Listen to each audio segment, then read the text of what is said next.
महंगाई का दौर और हमारे घर का बजट। सच कहूं तो ये हर घर की एक जानी पहचानी कहानी है। आज के इस विश्लेषण में हम एक बहुत ही दिलचस्प लेकिन एकदम सच्ची लगने वाली कहानी से शुरुआत करने वाले हैं।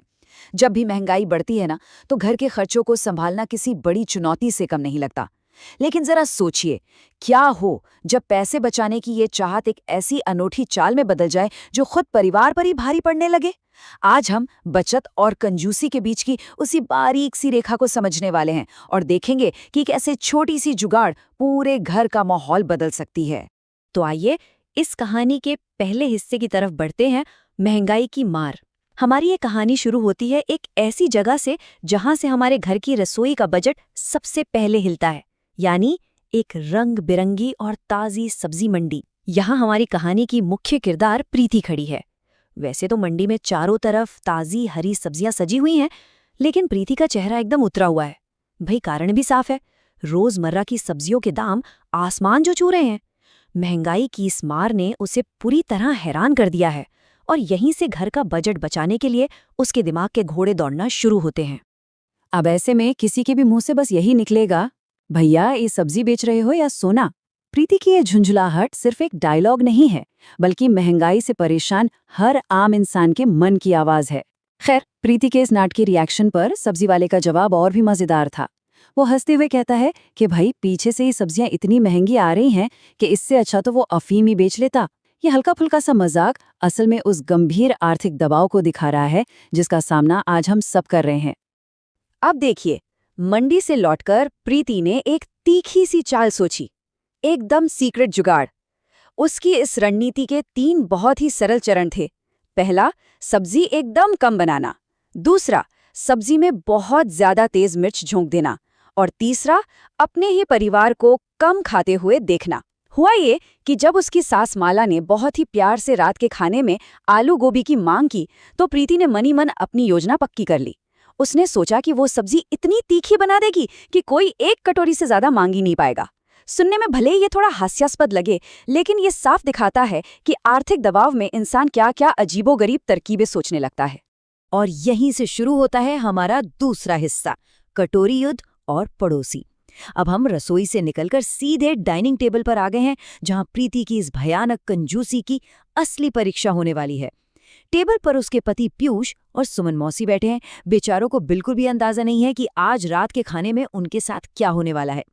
एक तरफ दिन भर की थकान और तेज भूख है, और दूसरी तरफ है प्रीति का वो गुप्त मास्टर प्लान जो अब परोसा जाने ही वाला है। जरा डाइनिंग टेबल के इस मजेदार अनुपात को देखिए। टेबल पर 20 रोटियां रखी हैं, लेकिन उनके साथ सब्जी सिर्फ एक छोटी सी कटोरी में। ये देखते ही पीयूष के चेहरे पर जो हैरानी के भाव आते हैं ना, वो बिल्कुल स्वाभाविक है। रोटी और सब्जी के बीच का ये भारी असंतुलन सिर्फ एक मजाकिया दृश्य नहीं है, ये प्रीति की उसी बचत वाली मानसिकता का नतीजा है जिसने एक बहुत ही साधारण से भोजन को एक अजीब सी स्थिति में बदल कर रख दिया। खैर, इस तीखी चाल का असर बिल्कुल तुरंत हुआ। जैसे ही सुमन मौसी ने पहला निवाला लिया, इतनी तेज मिर्च थी कि उनका गला बुरी तरह जल उठा, और इसका सीधा असर पड़ा पीयूष की खुराक पर। जहां पीयूष आमतौर पर 8 रोटियां खाता था, आज उसकी खुराक सिमटकर सिर्फ 4 रोटियों पर आ गई। वो आधा पेट खाना खाकर ही टेबल से उठ गया। प्रीति के लिए तो जैसे ये एक बहुत बड़ी जीत थी। उसे लगा कि उसकी चाल बिल्कुल कामयाब रही और उसने महंगाई को मात दे दी। लेकिन सच तो ये है कि उसे इस बात का बिल्कुल भी अंदाजा नहीं था कि उसने चंद रुपयों की बचत के नाम पर आखिर समझौता किस चीज से कर लिया है। अब अगली सुबह का किस्सा देखिए। हम सब जानते हैं कि हमारे घरों में पड़ोसियों का एक दूसरे से थोड़ा बहुत सामान मांगना कितनी आम बात है। पड़ोसन कोमल एक कटोरी लेकर आती है बच्चे के टिफिन के लिए थोड़ी सी सब्जी मांगने, लेकिन प्रीति वो बिना किसी संकोच के बेहद रूखेपन से उसे मना कर देती है। साफ कह देती है कि उनके घर में तो खुद गिनती की सब्जी बनती है। बेचारी कोमल खाली हाथ लौट जाती है।